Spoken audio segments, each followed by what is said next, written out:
Di balik keindahan dan kesejukan Gunung Puntang yang terletak di Desa Cimaung, Kecamatan Cimaung, Kabupaten Bandung, Jawa Barat, banyak tersimpan cerita bersejarah.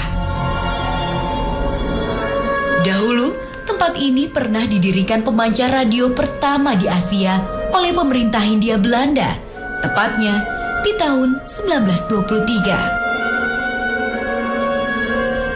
Namun, seiring berjalannya waktu, kini yang tersisa hanya puing-puing bekas bangunan dan sederet cerita mistis serta fenomena gaib yang menyertai di dalamnya. Konon, saat pembangunan menara radio Malabar ini, tersiar kabar banyak menelan korban jiwa yang tak sedikit jumlahnya. Benarkah semua cerita ini?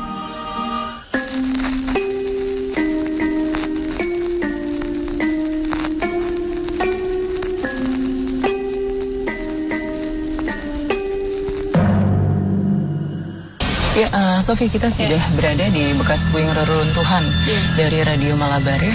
Rasa penasaran begitu menghinggap di diri saya. Saya pun coba melibatkan rekan saya Sofi selaku anak indigo untuk membantu menembus dimensi masa lalu tentang tempat ini. Sampai sekarang itu emang di sini identik dengan macan. Kita bisa lebih mendekat, Sofi, biar Sofi lebih merasakan ya energi dari radio ini. Di sini tuh masih energi kita tuh positif ya. Ketika kita nyebrang ke sebelah sana tuh itu udah negatif. Bisa dijelasin nggak sih wujud mereka tuh seperti apa? Nah, kalau aku ini ya kayak di sini itu tuh jadi seperti kayak orang-orang pribumi lagi. Dan di situ juga ada orang-orang Belanda untuk membangun tower. Oh, tapi bisa misalnya Sofi flashback gitu masa lalunya.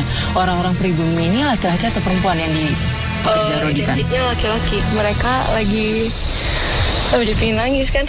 Enggak apa-apa. Sofi jelasin sama saya biar saya paham. Ya, dan mereka tuh lagi bekerja gitu untuk membangun tower dan itu tuh ada emang ribuan orang yang mengerjakannya, laki-laki dengan yang bertubuhnya tuh fisiknya tuh emang benar-benar krempeng banget gitu ya, kurus banget ya, dan gak makan sampai dia tuh ada yang stres juga karena stres tuh daripada saya dikerjakan seperti ini lebih baik saya meninggal dengan caranya dia tuh bunuh diri dari atas ke bawah. Gitu. Ada yang dia atau mereka ingin sampaikan sama Sofi? Sepertinya ada makhluk gaib yang ingin mencurahkan isi hatinya dengan Sofi.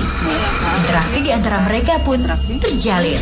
Dia minta tolong. Iya. Di sini emang dia tuh kayak yang kekunci lagi. Maksudnya kekunci lagi tuh? Jadi kekunci lagi tuh jadi kayak dia nggak bisa ngapa-ngapain gitu.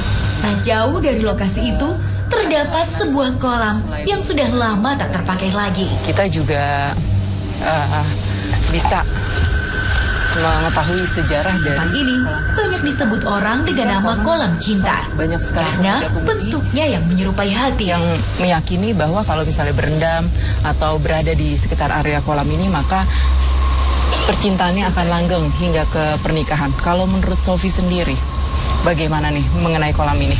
Nah, kalau aku flashback dari sejarahnya dulu di sini ada orang luar ya, kayak orang Belanda bertemu sama wanita pribumi, dia tuh emang di sini gitu ketemunya, dan ya mereka menjalani kasih sayang, menjalin cinta, cinta, dan mereka pun akhirnya berpisah juga di sini dikarenakan orang yang pria Belanda ini pulang ke negaranya. Masih ada energi-energi gaib gak sebetulnya Sof di sekitar area ini? Masih ada. Di sini aku ngeliat, nah di ini, di tengah, iya di tengah itu. Dan ini tuh kayak buntut ular. Oh, ada buntut ular. Iya, di sini. Tapi aku ngeliat itu kayak ular cewek. Kepalanya diemnya tuh di pohon-pohon itu. Berarti tinggi ya? Iya, tinggi banget. Panjang ya? Iya, ada mahkotanya tapi dia bertaring.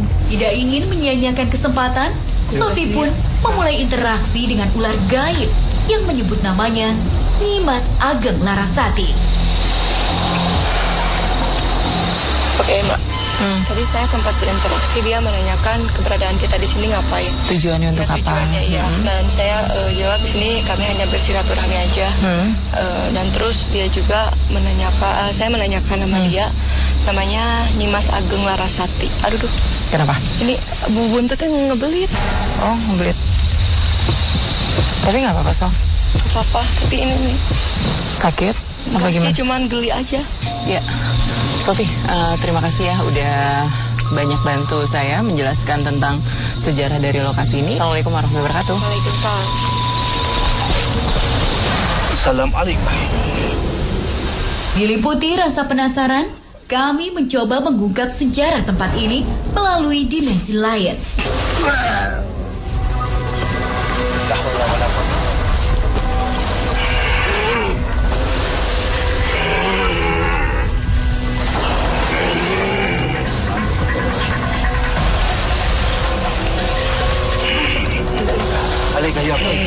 Assalamualaikum.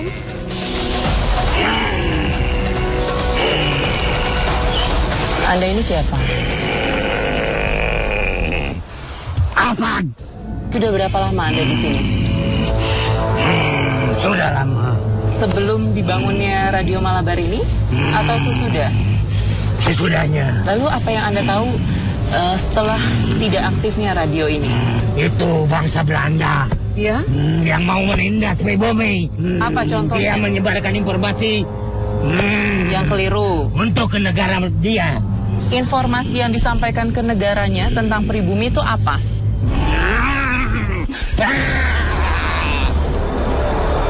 Selain itu, apalagi yang terjadi di tempat ini? Banyak kejadian penindasan, pembunuhan. Bangsa Belanda menindas pribumi itu dengan cara apa? Kerja paksa untuk membangun Terus, untuk membangun apa? radio.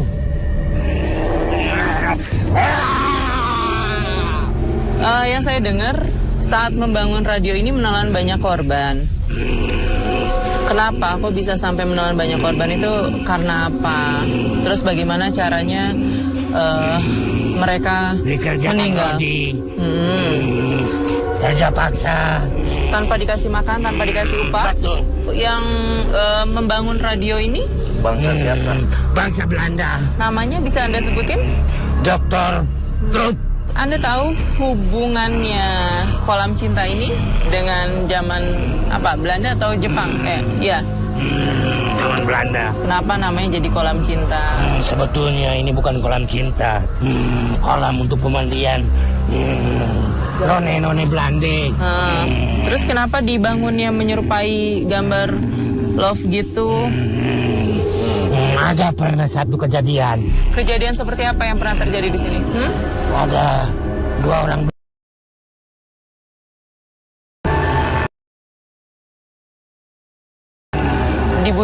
Terbunuh apa dia bagaimana? sama temannya juga. Anda kaum cinta. Anda kaum cinta. Anda yang membohongi semua. Ada ular di sana. Apa hubungannya ular sama tempat ini? Dia yang menunggunya. Berarti banyak sekali makhluk gaib yang di sini. Bisa dipanggil. Makhluk gaib di sini itu. Terima kasih atas penjelasannya. Silakan kembali ke halaman dan. Assalamualaikum. Setelah cukup membocorkan informasi, saatnya mediator sadar. Awas kejedut. Awas kejedut. Ingat. Tetap di Dua Dunia. Stasiun Radio Malabar dipercaya mengakhiri masa kejayaannya sekitar tahun 1946 seiring meletusnya peristiwa Bandung Lautan Api. Tarik nafas. Apakah makhluk tak kasat mata bisa memberi informasi soal kabar ini?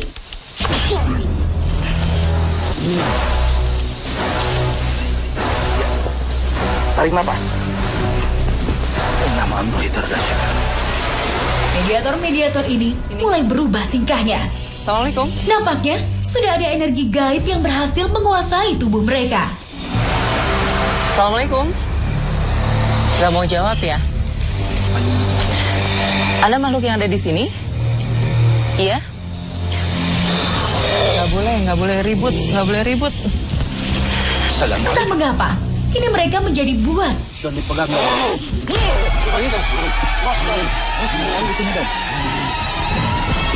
ini saja. Ya, Muji ya. Assalamualaikum. Kenapa ada keperluan apa musik? Enggak. Musik, datangkan dia ke musik. Kami hanya ingin tahu sejarah dari Radio Malabar ini. Alasannya? Yang bangsa kau lagi. Anjen golongan naon? Jak nabur berarti jak nabur anakna kaum jin. Jingan rek nanya lamun anjen bener jak nabur, tugas anjen naon? Terangkeun. Nyesatkeun saha? Jamanu ka dieu. Cara menyesatkan. Oh, berarti anak tugas saya. Mana jak nabur teh tunjukkeun.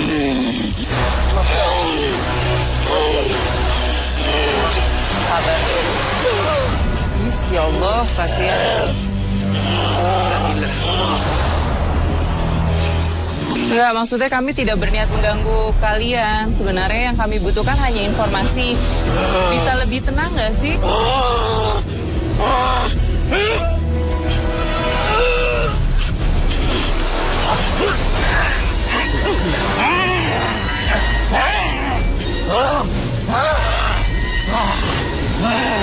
Cicing anjirnya.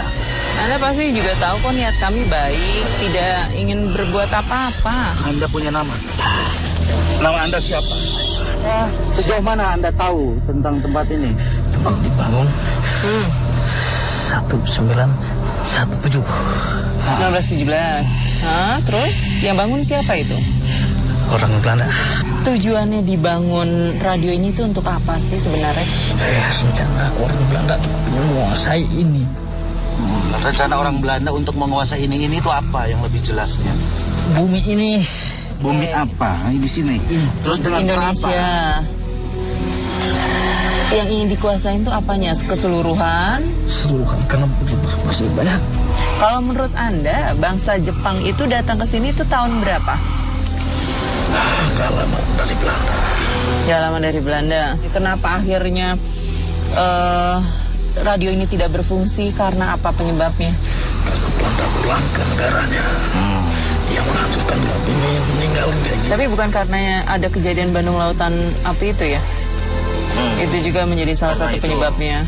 Kalau nggak salah tahun 1946 ya, setelah merdekanya negara kita ya. Kalau Indonesia udah bisa pintar, takut digunakan bumi sini. Ada apa lagi di tempat ini yang bisa Anda informasikan sama kami? Ada sesuatu yang belum kami ketahui gak? Sedikit, cuman saya gak mau banyak cerita. Apa? Dulu ada kerajaan. Kerajaan apa tuh namanya? Cukup itu aja enggak. Saya takut. Tapi pemimpinnya? Siapa? Iya, siapa pemimpinnya tadi? Anda bilang di sini dulu pernah ada kerajaan. Oke, itu sekitar abad keberapa itu kalau kerajaan itu? Sebelum ada ini. Oh, sebelum adanya radio ini. Berada posisi tepatnya di mana tuh kerajaan? Di sekitar gunung ini atau area ini? Area ini? Jangan diterusin, saya takut. Kenapa memang dilarang? Tadi siapa? Kerajaan di sini siapa yang menguasainya itu tadi siapa namanya? Apakah Anda bisa menceritakan tentang Prabu Siliwangi? Terus kerajaan itu akhirnya tidak ada lagi atau gimana? Kejadian seperti apa yang terjadi? Terus? Yang nggak bisa lihat. Berarti kerajaan gaib dong namanya. Ada informasi lain? Anda mau sampaikan. Yang masuk ke sini siapa aja boleh. Iya. Dan boleh mengintimidasi pun apapun boleh. Biasa sekarang itu cuma jangan untuk berbuat yang tidak. Takutnya nanti kalau itu terjadi dari kaum itu bisa masuk nggak bisa lepas.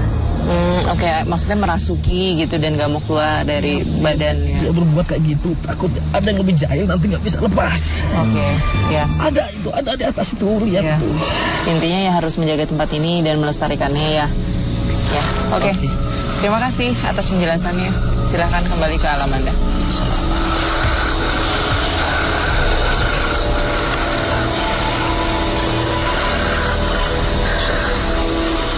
Setelah cukup memberi keterangan, saatnya mediator pulih kesadarannya. Ya, ya, ya, Ya Allah, ya Allah.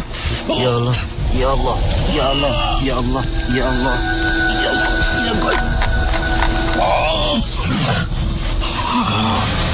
Ya baik. Belum cukup dengan informasi yang diterima. Satu mediator disiapkan kembali. Assalamualaikum. Waalaikumsalam. Oke, Anda ini siapa? Eva. Sejak kapan Eva berada di sini? Lama. Udah lama. Tugasnya Eva di sini apa? Jaga. Menjaga apa? Apa yang harus dijaga di tempat ini? Memangnya ada barang berharga? Barang berharga apa tuh? Pusaka. Pusaka. Pernah ada yang coba mengambilnya? Tapi tidak ada yang bisa. Jadi saat saya lagi berbicara dengan mediator, tiba-tiba ada beberapa orang yang kehilangan kesadaran, tapi saya belum tahu makhluk apa yang merasuki tubuh mereka. Saat ini lagi sedang melakukan penyerangan terhadap Kang Ridwan.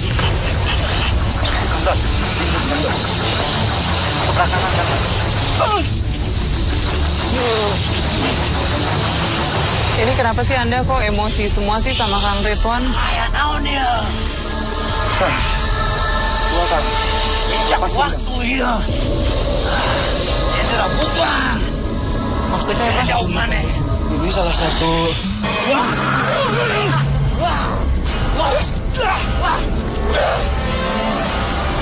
Jangan tahu nangan kan dia. Ya saya pengen tahu aja sejarah dari Radio Malabar ini. Ini kan konon radio pertama se-Asia. Anda bisa berbagi informasi mengenai radio tersebut? Cukup tadi. Ya udah. Dasim. Siapa? Dasim itu apa? Dasim golongan anak jin. Kenapa terus Anda marah-marah? Hai nganu ngabisi kena mas.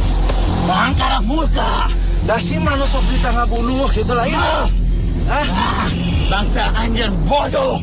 Sok berawan ke dia. Ya enggak lah, ya enggak semuanya bodoh. Bodoh. Itu kan menurut Anda. Tapi kan menurut kami pintar-pintar. Gampang. Nah, cara Anda membodohi kalau Anda merasa pintar dari bangsa kami? Bisikan seperti apa yang biasa Anda lakukan? Karena gede. Maksudnya? Jelaskan.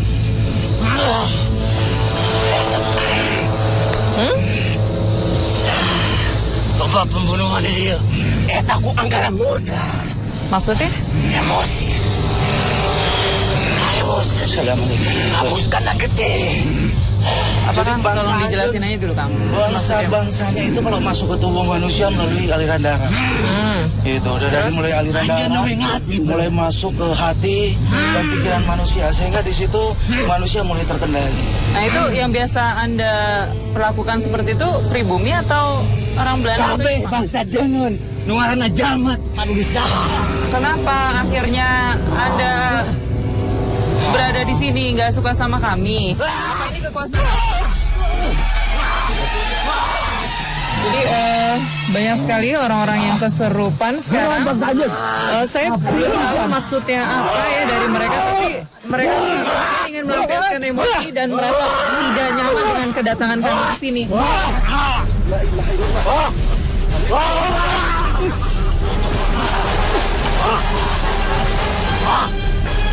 Kabeh bangsa aja Tidak.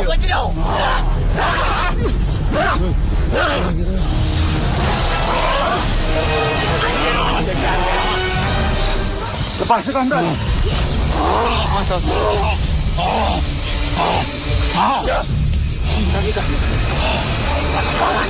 Keluarkan.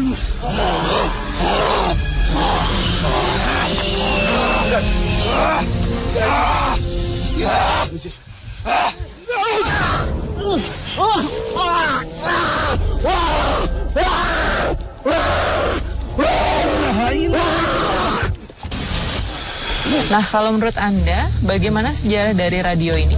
Kenapa radio ini? Kelakuan manusia. Maksudnya kelakuan manusia apa? Bangsa dengan. Gimana maksudnya? Baheula ieu kerajaan ya. Kerajaan apa namanya? Bang Petilasan. Yang Prabu Siliwangi. Itu kerajaan Eyang Prabu Siliwangi itu lebih dulu dari Radio Malabar ini. Jauh. Kenapa saat itu ada kerajaan, namun radio ini tetap berdiri? Memang tidak ada gangguan-gangguan saat dibangunnya radio ini. Bangsa dengan dia mau radio. Terus? Tapi maksudnya dari Radio Malabar apa tuh artinya? Tengarti. Nggak tahu. Kalakuan jelema eta bangsa dengan. Lalu apa yang Anda lakukan di tempat ini? Bersama siapa aja Anda di sini? Aktivitas seperti apa yang Anda lakukan? Sekali yang Prabu Siliwangi. Datang. Ayah. Ya udah, makasih ya atas informasinya.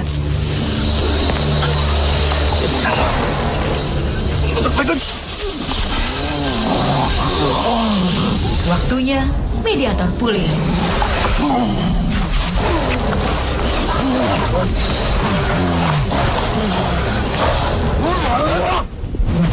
Jangan kemana-mana, tetap di Dua Dunia. Tadi jangan dulu. Bismillahirrahmanirrahim. Rupanya ada benda gaib yang hendak mewujud di tempat ini. Apa yang akan terjadi? Ya, jadi saya bersama Kang Ridwan akan mencoba mewujudkan benda pusaka yang berada di sekitar tempat ini melalui media ini ya, yang sudah diisi oleh tanah.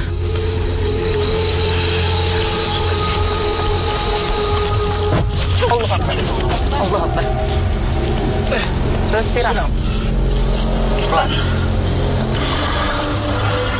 Udah, coba teteh perhatikan kameranya dulu. Teteh. Nongkrong. Ya, itu pelan sudah. Nah, pegang. Yang lain mundur dulu, punten mundur dulu, cuma kamera sama Mbak Inah dulu aja. Mbak Inah gini. Teh ini pengantar. Coba teteh maju ya. Nanti dulu ini celana saya pasang.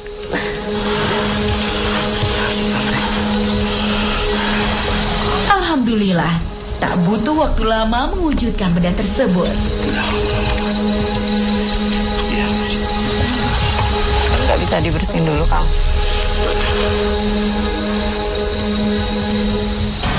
Ya, Kang Ridwan, setelah kita melakukan mediumisasi malam ini, hikmah apa yang bisa kita ambil dari liputan kita? Hikmah yang pertama kita ambil adalah dari ilmu yang dinamakan budaya atau melestarikan budaya Indonesia. Satu itu. Kenapa dikatakan budaya? Karena dari mediumisasi itu keluar satu sejarah-sejarah di mana sejarah tersebut bukan sejarah yang tertulis secara pendidikan gitu ya kan, tapi mungkin sejarah yang bersifat kerajaan dan lain sebagainya.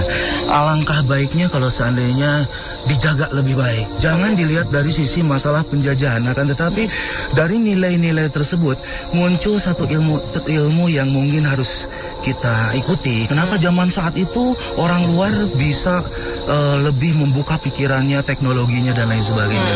Dan kita ambil sisi positifnya bahwa zaman sekarang Indonesia saat ini tentunya ada campur tangan atau bagian-bagian ilmu luar yang masuk ke Indonesia gitu ya. Dan dalam hal itu alangkah baiknya kalau ilmu tersebut dijaga, dilestarikan dan lebih diterapkan ke generasi muda sehingga menjadi satu sosok generasi muda Indonesia yang lebih tertata dan lebih